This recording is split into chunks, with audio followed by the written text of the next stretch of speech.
Druhé položení se vůbec nastavovalo, nedrželo, když se nastavovalo.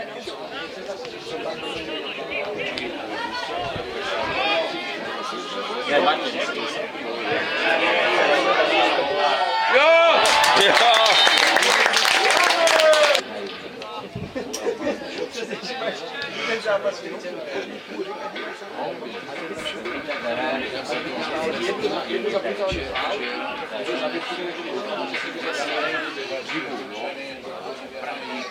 ale taky jsou světí manželé. Přehodil.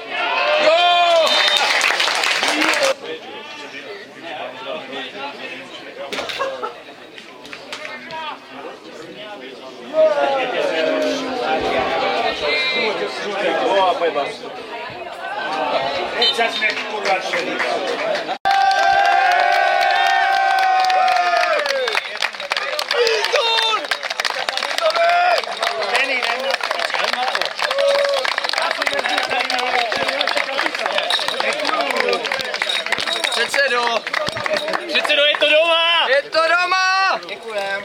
Vy nemáte radost vůbec, sakra. Jo, vy vláčete? Děkujem.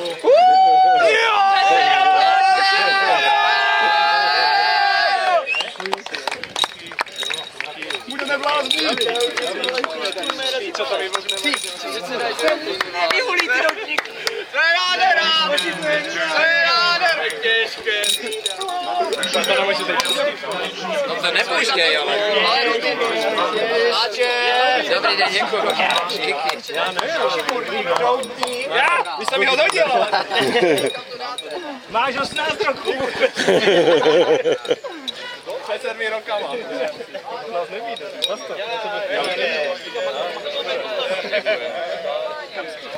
Top střelec. Příští rok v kraji nám to můžete předat. Tam se těšíme. Mám to daleko. Děkuji. Za ty roky. Jo, jo.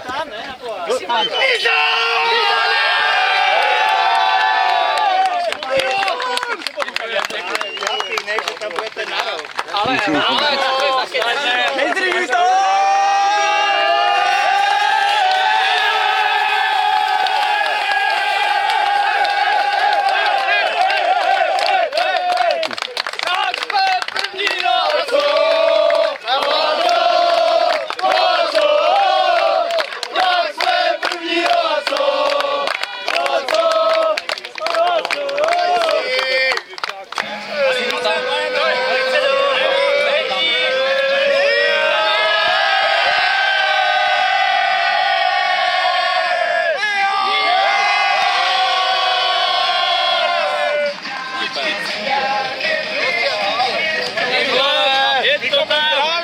Pár je pěknější, ale dobré. Roma jdem stříhat sítě ještě. Je na Barceloně.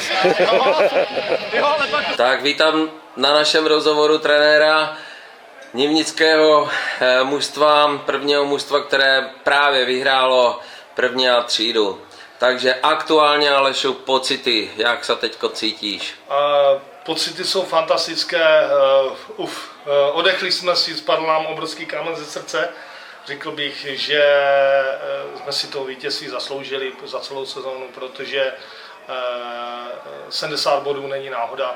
Chtěl bych poděkovat hlavně klukům, kteří odezdali na těch zápasech maximum a ten tlak od toho Starého Města byl po celou sezonu enormní, ale klobouk dolů před klukama a před vedením. Poděkování patří samozřejmě i vedení Karlovi Kopeckému a Milanovi Bršlicovi a Honzovi Mahdalíkovi, ale především klukům, kteří hráli na tom hřišti. Takže ještě další otázka. Jak se cítíš v roli trenéra mužstva, které vyhrálo první A třídu, což nivnická historie nepamatuje? Je to super pocit, protože já jsem vlastně přišel před rokem a půl a Nivnice byla na prvním místě. Tenkrát se nám bohužel ten postup nepovedl z určitých důvodů, ale to už teďka nechci řešit. Každopádně se nám podařilo doplnit kádr velmi dobře, o zkušené hráče, posilí z divize a tam je především ten aspekt toho, že zapadli výborně do kabiny. Jsem strašně rád, jakoby, že se to podařilo Nivnici vyhrát první A třídu a myslím si, že postup do krajského přeboru je pro nás zasloužený a je to obrovský úspěch pro Nivnici jako takový.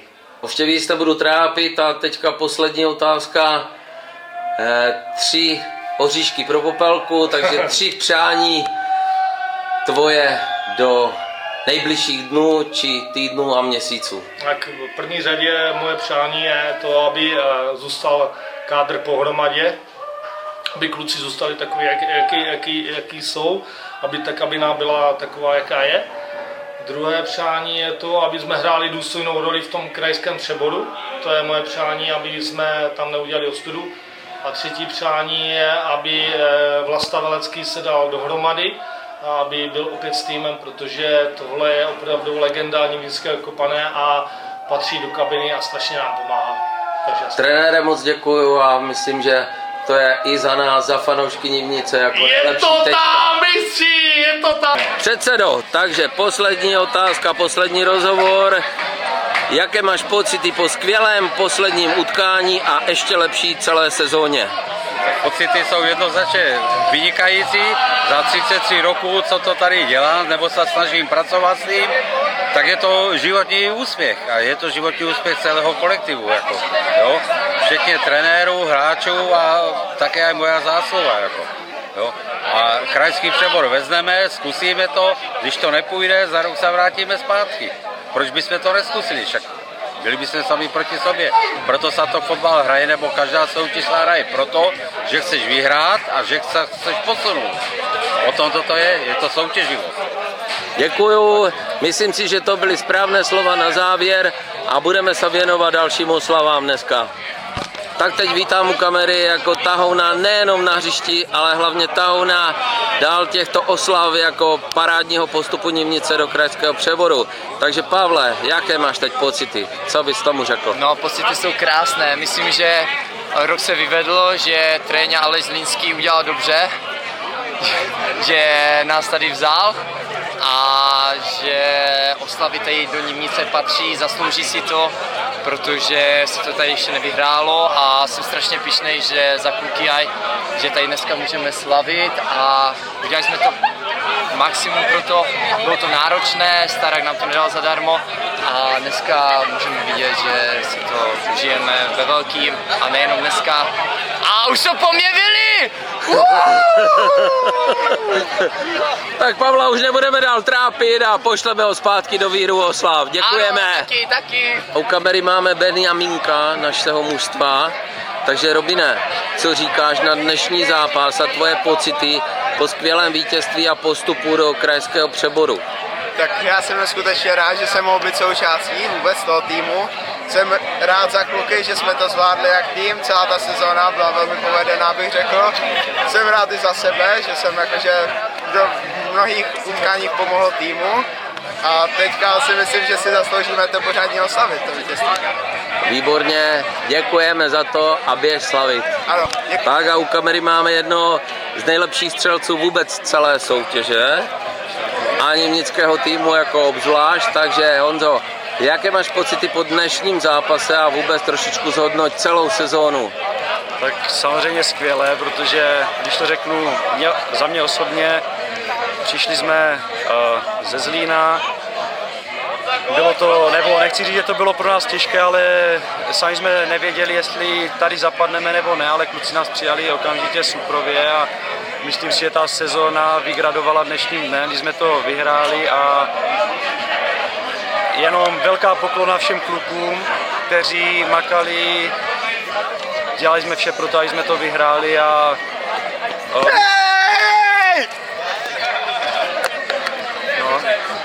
přesně tak.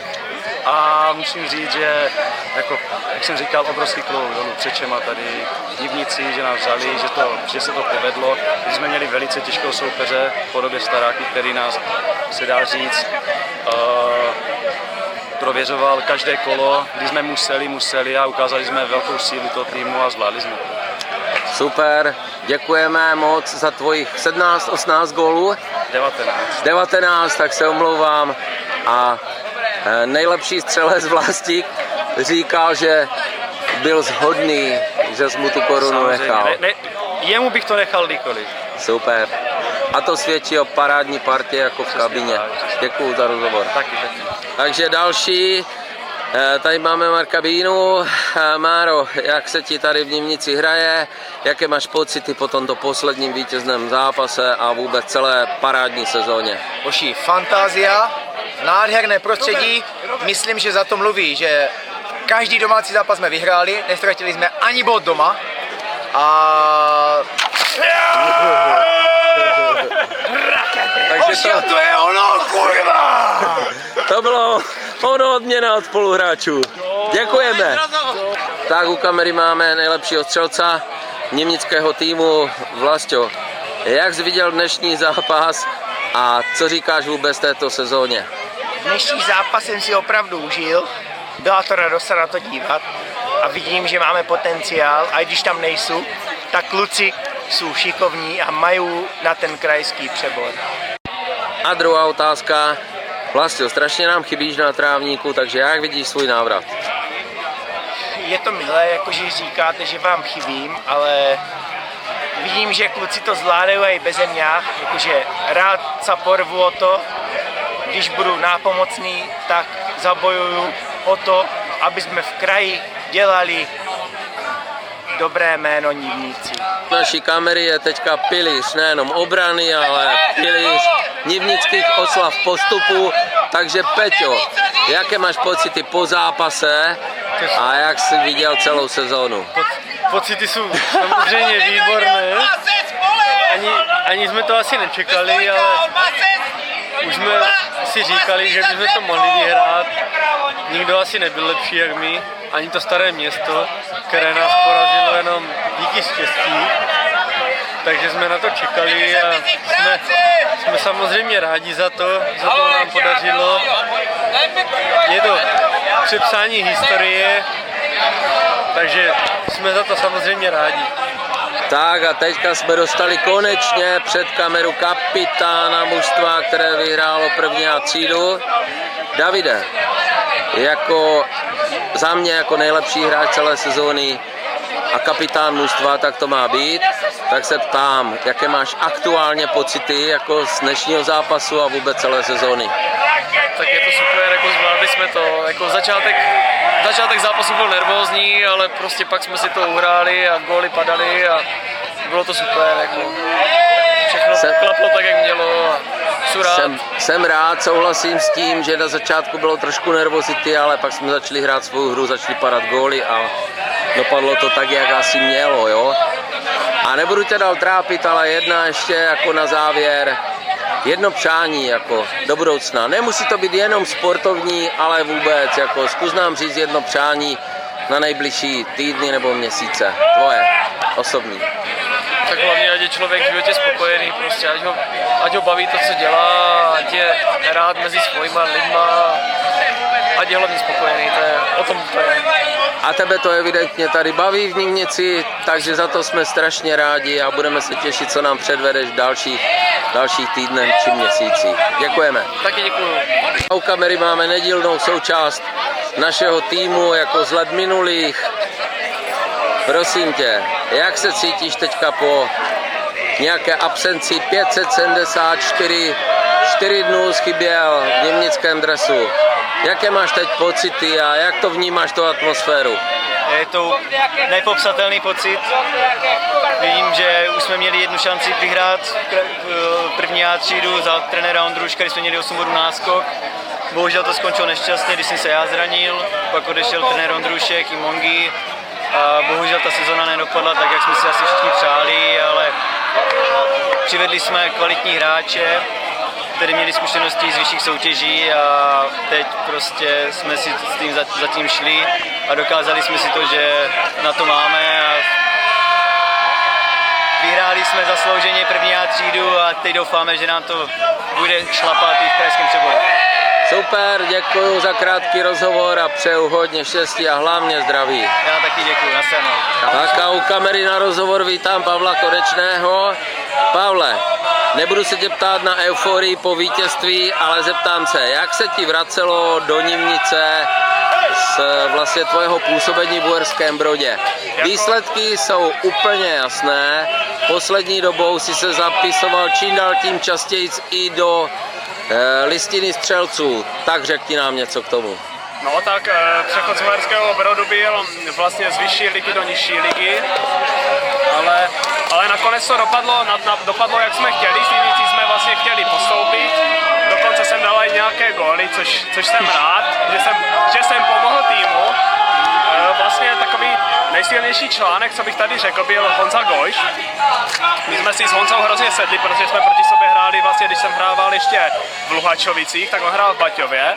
Tam já jsem ho trochu, když to řeknu, v vozovkách potočil na lajně, protože jsme hráli jeden na druhého a teď jsme přišli zpátky spolu do Nymnice a dopadlo to, jak jsme chtěli. Sedli jsme si a výhry jenom přicházely.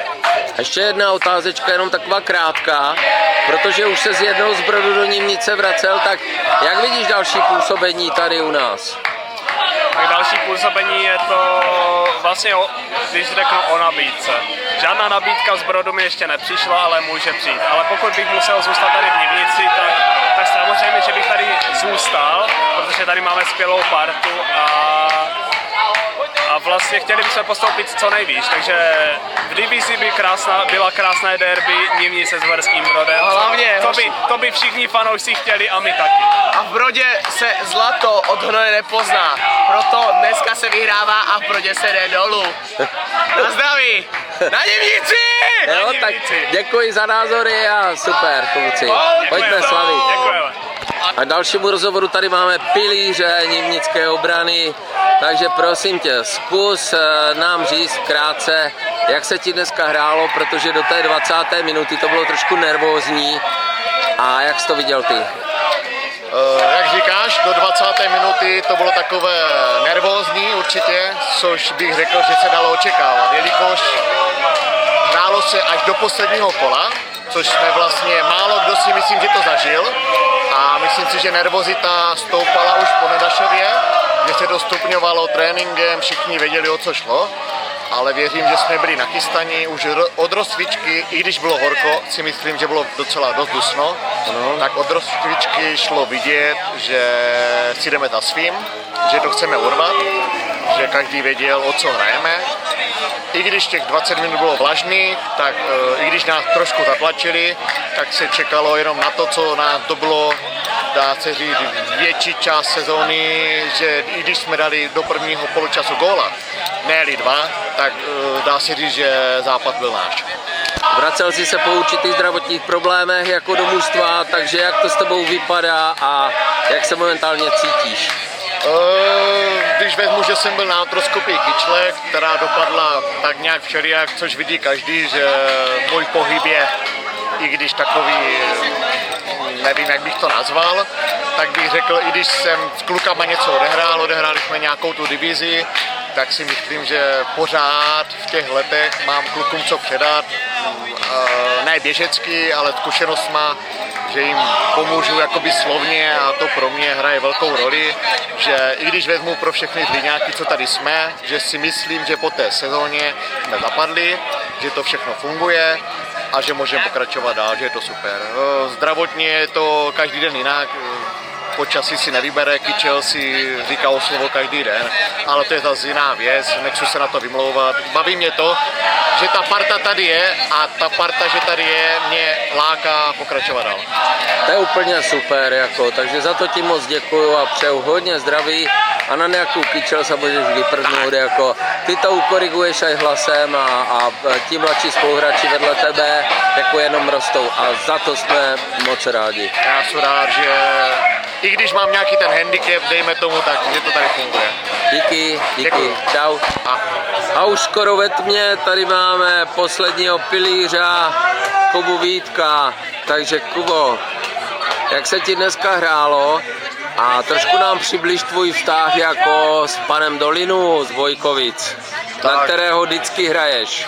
Hrálo se, bylo to horší, protože bylo strašně moc horko, takže to bylo horší, těžko se běhalo. Naše první 20-minutovka byla špatná a Vojta Dolina, nevím, jako je to zkušený hráč, to určitě má něco za sebou, ale už to asi tam hraje hodně věk roli, no. Je to takové, nezapotil jsem se. A ještě jedna otázka, jedno přání, ať už v tvojem osobním nebo sportovním životě do nejbližších týdnů. Tak jak už sobě nebo tak týmu bych přál, aby jsme přežili oslavy a ve zdraví hlavně, aby se všetci uzdravili, jak Vlastík Velecký, tak Joška Karlík. A přání, aby tento tým vydržel do příštího roku a zkusili bychom s ním něco uhrát v krajském přeboru. Myslím, že to je ta nejlepší tečka jako za dnešním večerem a děkuji ti za krátký rozhovor. Není za co. Aj za celou sezónu. Taky děkuji. Díky.